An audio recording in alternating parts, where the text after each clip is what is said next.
Greetings. My name is Brent Wm. Primus. I'm a transportation attorney, and I'd like to thank you for registering for this complimentary introduction to the Transportation, Logistics, and Law virtual course series. I'd like to start with some introductions. And the first thing I'd like to introduce is the virtual course series. Since 2006, I have presented live seminars or courses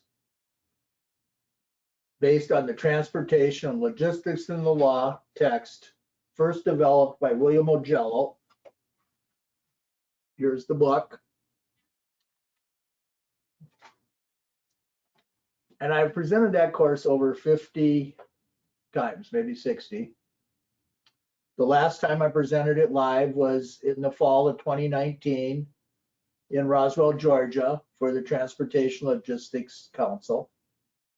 I was scheduled to do so again in April. However, the pandemic struck, and for the indefinite future, we won't be doing many live seminars, I'm afraid. Hopefully we'll get back to normal sooner than later. But in the meantime, we've created the Transportation, Logistics, and Law series to attempt to replicate, to the extent possible, as much of the experience and content of the live presentations as we can. And by the way, reviews of the live courses may be found at the transportlawtext.com website. So 2 of the courses are being published concurrently with this introduction. One is titled Legal Characteristics of Motor Carriers, and the other is titled Legal Characteristics of Brokers and Surface Freight Forwarders. The next 2 to be released will be the role of the bill of lading and the payment and collection of freight charges, with more being planned. Now, I'd also, at this point, like to introduce myself. And the reason for that is to let you know my perspective that I bring to these courses, where I'm coming from, so to speak. So my very first case as a young lawyer just out of law school was a intrastate petroleum carrier rate making case where myself and another attorney represented a group of intrastate petroleum carriers. It's an area of law that's long gone, but that's how I started, and I continued to work with carriers in our area on intrastate matters. Then in 1989, I made the acquaintance of Bill Ogello and his partner George Bizzle, and worked with these 2 gentlemen in defending literally thousands, tens of thousands of what were called undercharge cases, where bankruptcy trustees are going after their shipper customers for additional rates. Through that experience, I got to know the shippers and their point of view, and continue to represent shippers to this day. Then in 2006, sadly, my colleague Bill Ogello passed away, and I succeeded to many of his endeavors, including the presentation of the Transportation, Logistics, and Law courses. And Bill had been presenting them in conjunction with the TIA, Transportation Intermediaries Association. So through that experience, I got to know the broker community and began representing brokers.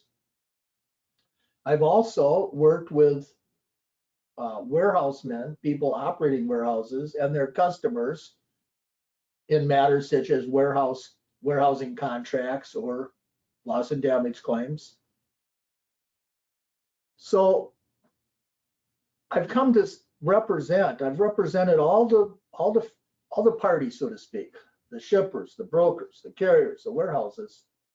So I've come to know what their issues are, what their goals are, what their pain points are, say in a negotiation. Also, I'm still a practicing attorney, and day to day I work on matters involving contract negotiations, rate disputes, loss and damage claims, and anything else you could dream of that comes in through an email or a phone call. So that's the perspective I bring. And I'd like to say that while I'm acting as an attorney for someone in a matter, or a negotiation or a case, I, of course, advocate the best I can for that party's position and put a little spin on the law.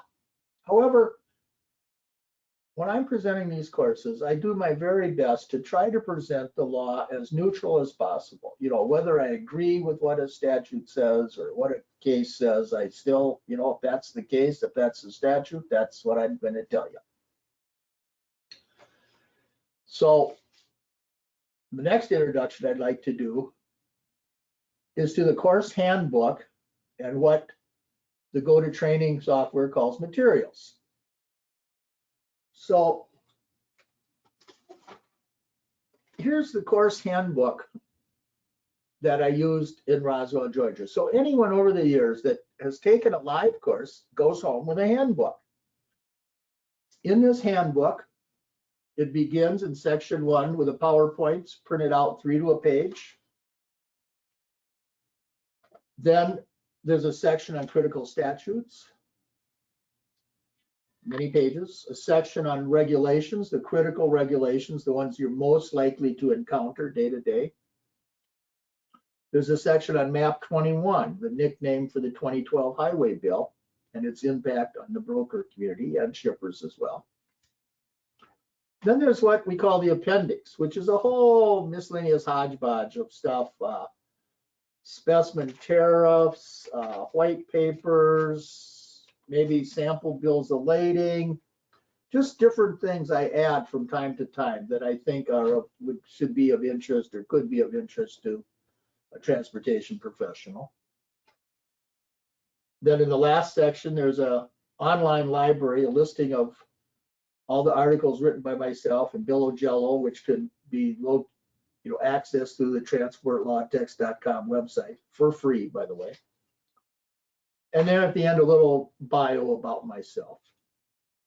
But lest I forget, the most critical material in some ways is you will get a cover that you can print out if you care to make a 3-ring binder. So you could have your own course book just as though it was a live seminar. Now, I'd also like to, before we get going on some slides, just a couple of disclaimers here. First, this is being recorded on August 25th, 2020. And the reason I mention that is, from a legal point of view, things do change. Statutes change, a court issues new decisions, which might change what we're talking about here today. So I just want you to keep that in the back of your mind as you take this course. Maybe you're taking it in 2021. Also, I'd like to say that the courses are indeed instructional in nature. They're not intended to be formal legal advice. If you get in a situation that needs an attorney, then you should contact an attorney, preferably one with some experience in transportation. So with that in mind, let's take a look at a few slides.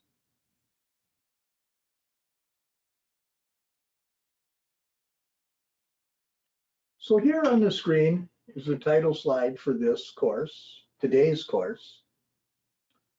And I'd like to do one more introduction, lots of introductions today. This is an introduction, get this, to the introduction. So why do we have this introduction and why is it complimentary? Here's the backstory. When I was developing this virtual course series over the last few months, I wanted to make them so they could stand alone, each course that someone might register for. However, as I started to do these and scripted them out, I realized that for each course, there's certain information that you need to know to really understand that course.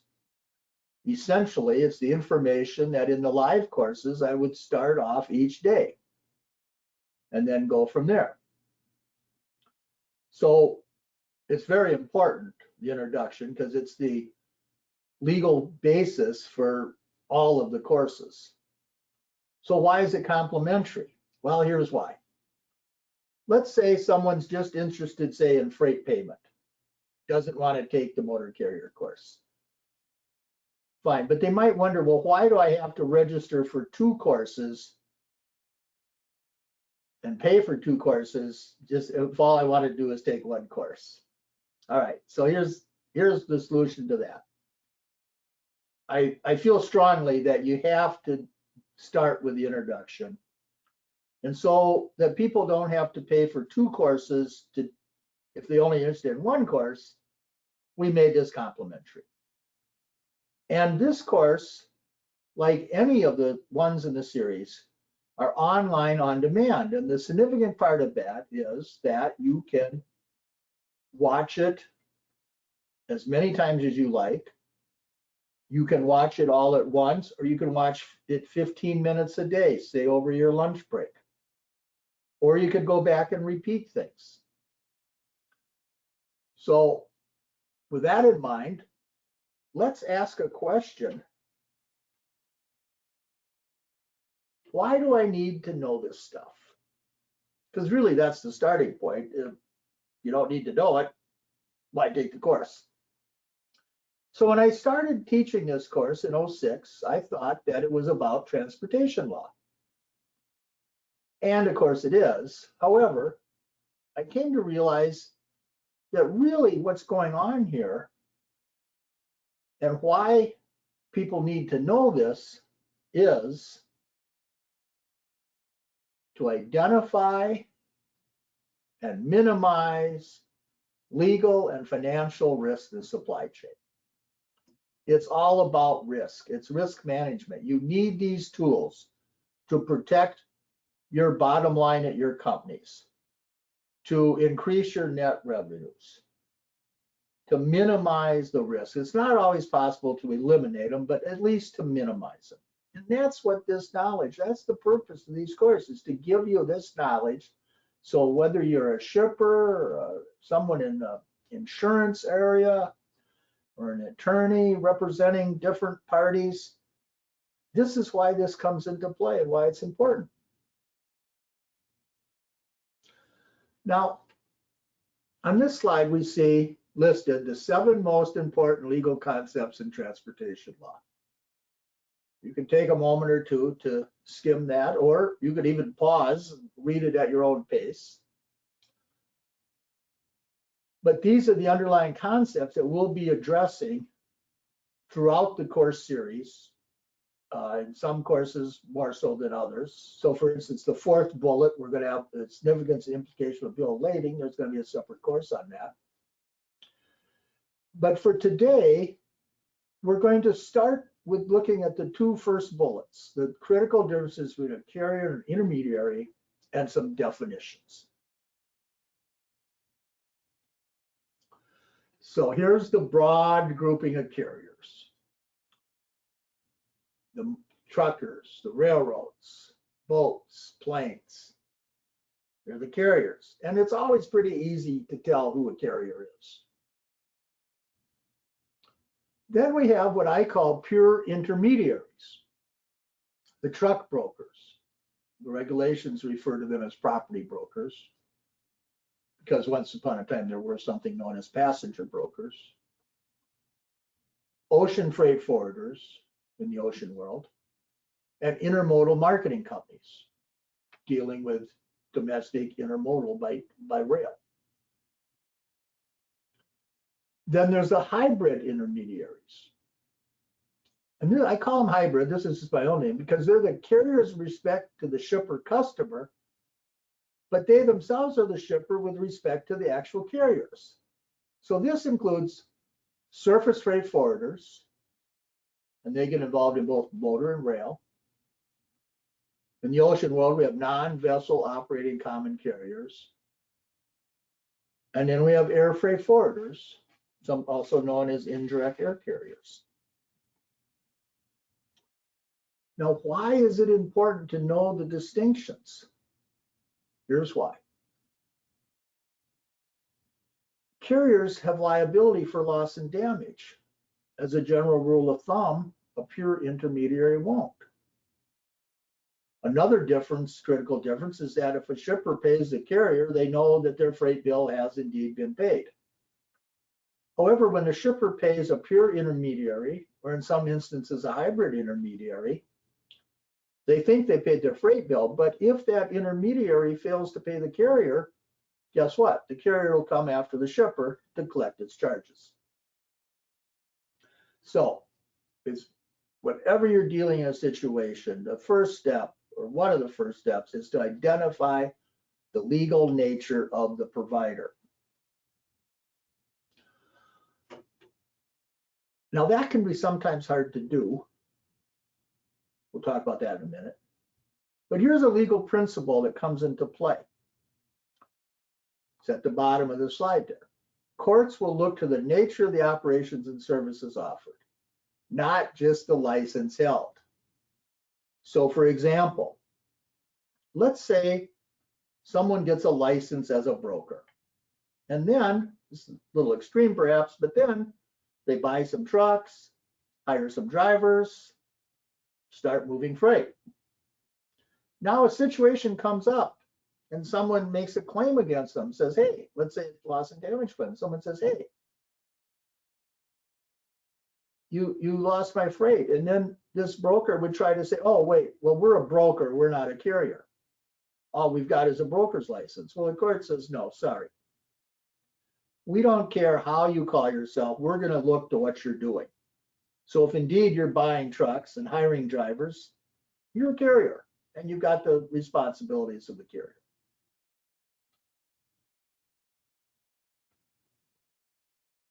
Now, on the other side of the coin are the customers. So the consignee and consignor. And by the way, across the top, this is 49 USC 80101 prin 1 ampersand prin 2. That's a statutory reference. We'll circle back to that in another couple of slides. So the consignee is the person named in a bill of lading as the person to whom the goods are being delivered. Conversely, consignor is the person who's giving the freight to the carrier at the point of origin, which could be, you know, a manufacturer, or it could be a warehouse, or any number of things. But the critical point is they're at the origin, the consignee is at destination. And that little graphic there pretty much sums up our world, doesn't it? Shipping, receiving.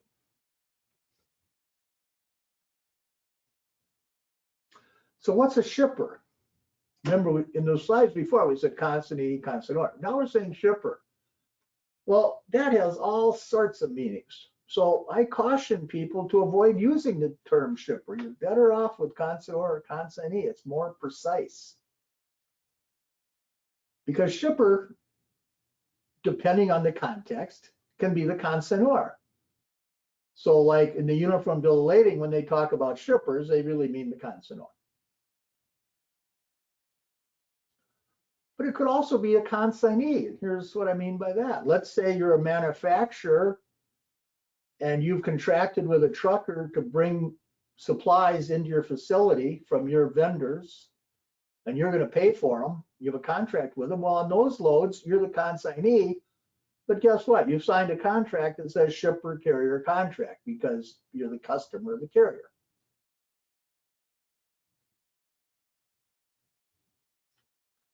Again, there's another variation. You could be taking that example a step further. Let's say you're a manufacturer and you've got a contract with a carrier to take goods from a vendor to a warehouse, so that in that leg of the shipment, the quote shipper end quote isn't the consignor or the consignee. And then finally, it can be a carrier. And why do I say that? Well, for instance, our friends at UPS for years have been running an ad on television that says, we're the world's largest shipper. So that's why you've got to be careful. When someone says shipper, you got to stop and think, well, what are they really meaning here?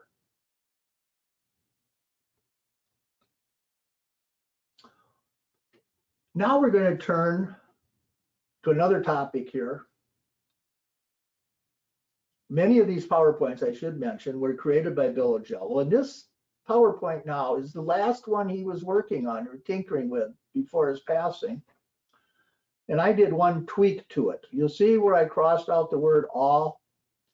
See, because I realized, guess what? There aren't always answers. But when you're confronted to a problem, there's kind of a hierarchy of things you look at to dig into the answer. So you start first with an individually negotiated contract. That'd be like a contract, like a business contract between the parties, shipper carrier contracts, broker carrier, broker shipper, etc. If drafted properly, the answer to your questions hopefully would be in there. Hopefully the parties have negotiated and worked out the procedures for governing the situation, time limits, and so forth. But if you don't have an individually negotiated contract, you look to the bill of lading and the carrier's tariffs. Now the bill of lading, as we will see in the bill of lading course, is itself a contract. But when I use the term contract in these courses, I mean the individually negotiated contract, and I'll often say bill of lading without using the word bill of lading contract. And then the bills of lading almost always incorporate the carrier's tariffs. The tariffs are the terms and conditions of the carrier. So the bill of lading will have a little phrase of some kind, subject to our terms and conditions. If not there, you turn to the federal statutes, the laws passed by Congress. We'll take a little deeper look at that in a second or two. Or the federal regulations. These are rules, laws, if you will, passed by the various independent agencies. So for transportation, the primary one would be the Federal Motor Carrier Safety Administration. But the FDA, Federal Drug Administration, they come into play too. Then you have court and agency decisions. So by court, we're referring to, well, courts. And agencies are the administrative agencies. So like the FMCSA might issue a decision, or the Federal Maritime Commission might issue a decision. Also, for ocean and air, international treaties come into play. We'll have a course on that, the ocean and air.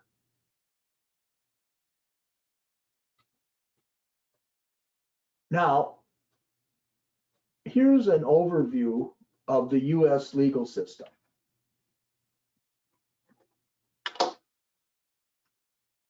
We have the federal regulation, and by the way, when I'm saying regulation here, I don't mean literally a regulation, but the federal oversight of interstate commerce, not intrastate. It's important to know the difference. Inter generally means between, intra means within. Then we have the statutes, which are passed by Congress, known as the US Code, and the regulations passed by the various independent agencies. So like the IRS, it has volumes and volumes of IRS regulations. Similarly, the Federal Motor Carrier Safety Administration has many regulations, many of which they took over from the ICC, the Interstate Commerce Commission.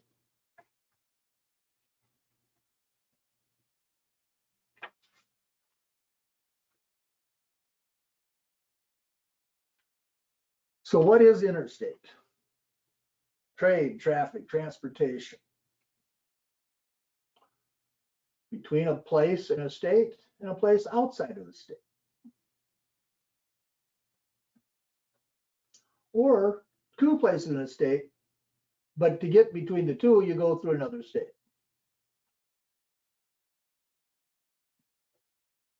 Or a state to or from a foreign country. Now this statute, by the way, now here's another statute. So this is 49 USC 31132.4. This statute is in the materials for this introduction course. The other materials I mentioned will be found with the individual courses. We just have a very few things in the materials for the introduction. But this statute is there. So if you want to see what a statute looks like, you got it. So what's intrastate? Well, that's pretty easy. Intrastate is something that's not interstate. Now, why does this get kind of tricky?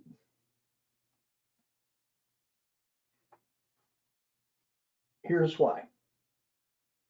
When you see some shipping documents and it talks about a shipment moving from, say, Chicago, Illinois to Dallas, Texas, well, bingo, you know that's an interstate shipment. It went from Illinois to Texas.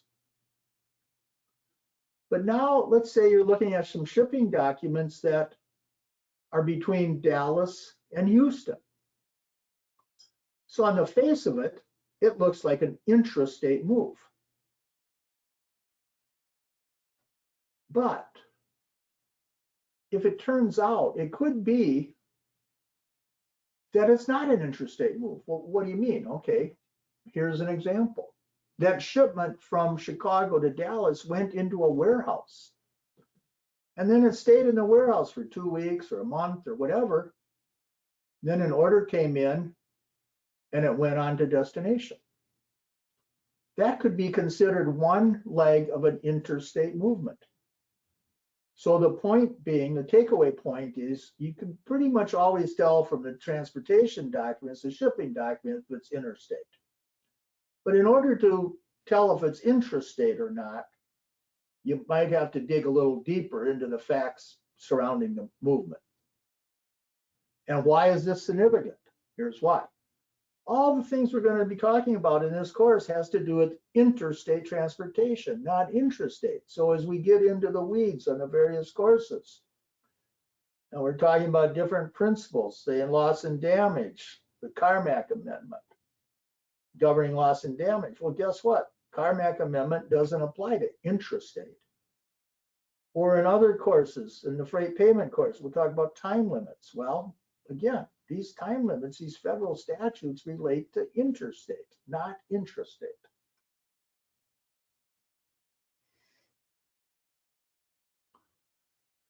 So getting back to the code titles, here's how they're set up. They're called titles. So the first example, Title 11, United States Code, and then there'd be some numbers filled in. So the airlines, Title 14, etc. We get toward the bottom, ocean, Title 46. Surface, Title 49.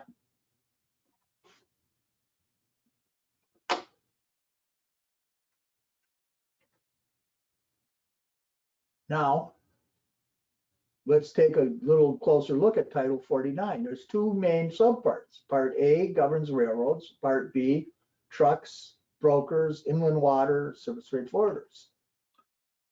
This is very subtle, but even for a transportation professional, it's very important because sometimes there will be similar statutes in both of these parts. For example, the Carmack Amendment, you don't have to necessarily remember this, but as an example, is 49 USC 14706.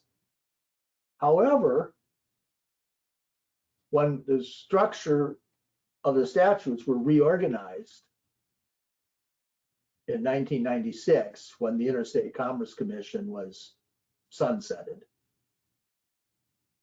they divided the statutes up into this Part A, Part B. And so now railroads have a statute 49 USC 1106, which is the Carmack Amendment for railroads.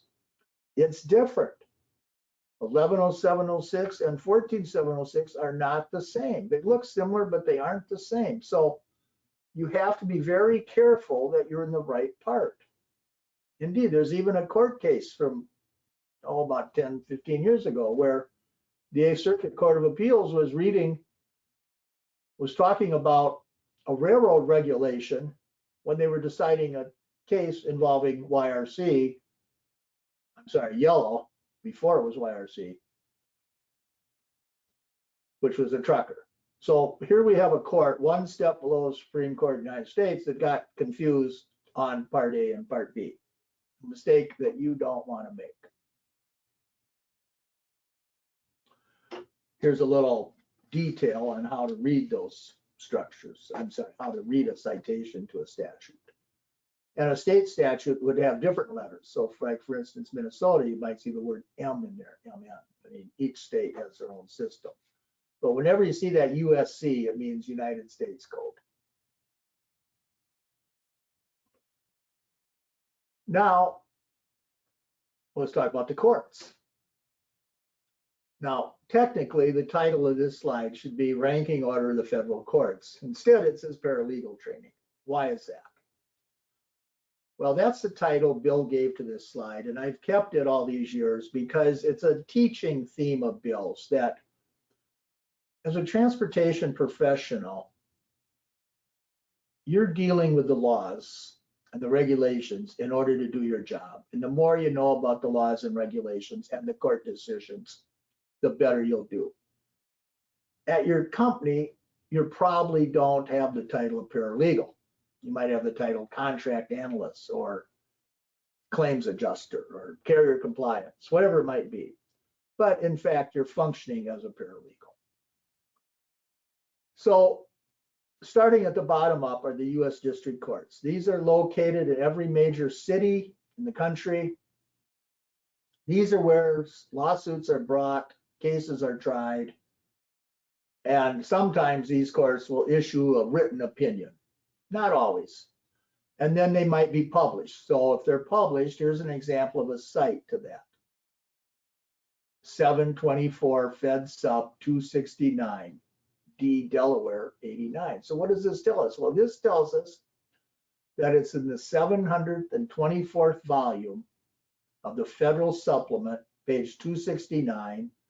And it also tells us it was a district court in the state of Delaware. And it tells us when it was decided. So now, let's say someone loses at the district court, then they can appeal. And where they appeal to is one of the U.S. Circuit Courts of Appeals. There's 11 of them spread across the country. Each one covers a couple, 3 states or more. Here's an example of how they're cited. 866 F2D 1546, 5th Sir 1989. Well, what does that tell us? That tells us that you're going to find this case in the 866th volume of the Federal Second. In other words, after a certain point in time, they went back to volume 1 and started over. Page 1546, decided by the 5th Circuit, which is Texas, in 1989. These courts, Circuit Courts of Appeals, most generally publish their decisions, but not always. Sometimes there's unpublished decisions. So if someone loses at the U.S. Circuit Court of Appeals, they can appeal to the U.S. Supreme Court. Now that's not automatic. When you lose at the district court, you automatically get to appeal to a Circuit Court of Appeal. When you lose in the Circuit Court of Appeals, you may or may not get to have your case heard at the Supreme Court. Oftentimes in the newspaper, one will hear the phrase, Supreme Court granted review or Supreme Court denied review. Especially as you read newspaper articles about various, social issues of the day. The Supreme Court might say, hey, we don't want to touch this right now. They don't even have to have a reason. They can hear it or not hear it. Because keep in mind, they get thousands and thousands and thousands of appeals each year. Now, where does the ranking order come into play? Okay, so if you're a judge in a district court,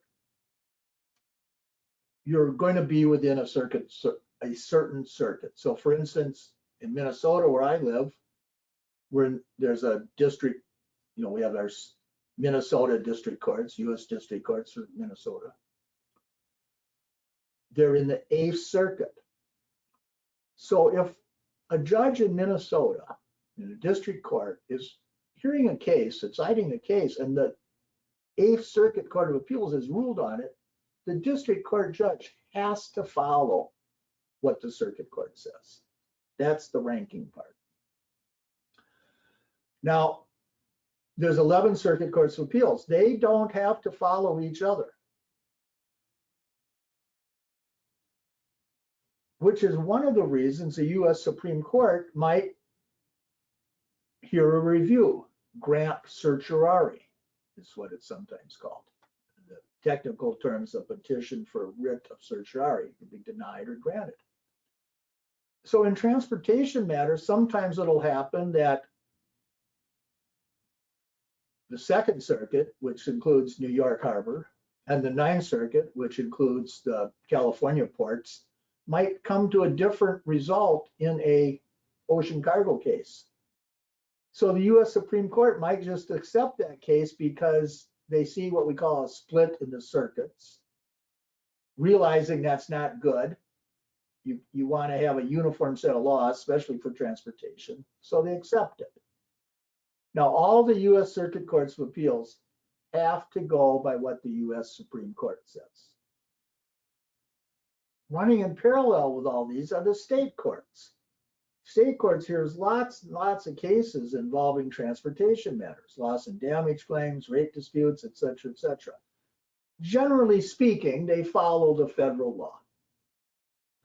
But again, there's thousands of these decisions out there by these courts. And now here's an example for a cite to a California appellate decision, apparently their 3rd series of decisions. So now we've talked about the courts, and then we have the agency's decision. So here's an example. Decision issued by the Interstate Commerce Commission. Here's one issued by the Surface Transportation Board in '97. So that, my friends, is the introduction and the overview.